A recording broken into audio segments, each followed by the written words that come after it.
I'm Shaunti Feldhahn. I am the author of For Parents Only, and the subtitle says it all, Getting Inside the Head of Your Kid. This is the book, and it's based on interviews and surveys with more than 3,000 teenagers and preteens over the course of about 3.5 years. And what I was trying to dig out primarily were the things that we tend not to know about our kids that are really important to them, and they don't necessarily know how to articulate it exactly, or sometimes the way they articulate it isn't the most helpful. And so what is it that's going on inside their heads?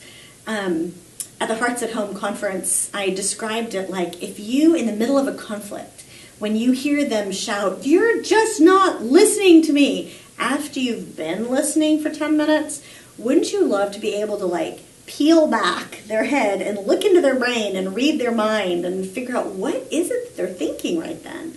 What is it that they're feeling? That's what I was trying to get a handle on with all of this research. And this, by the way, wasn't just interviews.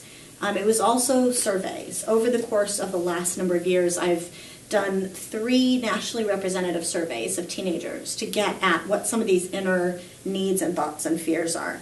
And so here's an example of just one of them, which is what listening means.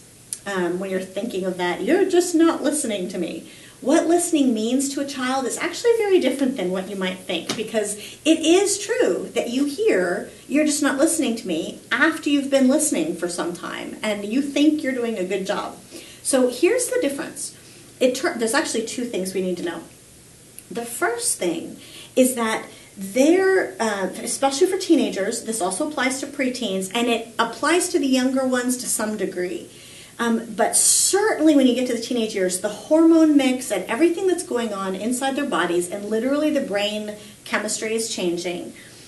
There's a lot of stress, a lot of emotion, a lot of tension, and they don't necessarily know how to handle it. And it's a very insecure, kind of uncomfortable feeling. The way I described it, actually, at the Hearts at Home conference, was imagine that you're twisting a rubber band. You know how if you twist a rubber band enough, you twist it and twist it, it gets all kind of kinked up, and it's just really tight and stressed.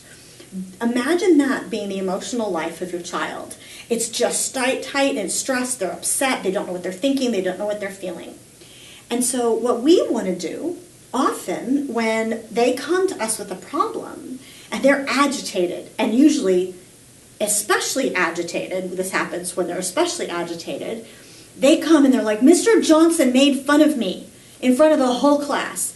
And I don't know about you, but Mama Bear comes out, I'm like, I'm going to call Mr. Johnson right now. And that's when you get this, "You're not listening." And it's like, what? Well, here's what's happening. That emotion needs a release. And what needs to happen is for them to feel listened to. How do they feel listened to? You have to ignore the problem, and you have to focus in on their feelings. Literally ignore the problem. Ignore Mr. Johnson, ignore what just happened, and instead of, "Okay, I'm going to tackle this, I'm going to solve this because you're so agitated," and instead, "I am so sorry, that must have been so embarrassing. What happened next? And how did you feel? And what did the other kids say?" And you're giving them a chance to talk out all those jangling feelings, that rubber band that's so tight. As they talk it out, you'll see it loosening up. And you'll see that relaxation come over them a little bit, even if they're still upset. And that is the process of feeling heard, which they will not feel heard if you're focusing on what do you do to try to address this issue that they're bringing to you. Ironically, we should be good at this because it's the same thing we want from our husbands. Or when we're upset, we sometimes say, "I don't want you to fix it, I just want you to listen."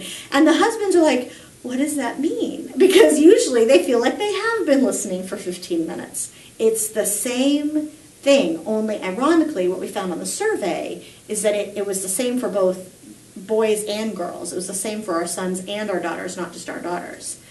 And so what it means, and we tell the husbands and we tell us as moms when we're dealing with the kids, is ignore the problem, filter out the problem, and focus in on those feelings. Target them, talk about them. How did that make you feel? And they'll feel much more heard. And then they will be able to sit down with you and figure out a solution because the rubber band is untwisted and they're more relaxed and they can talk about it.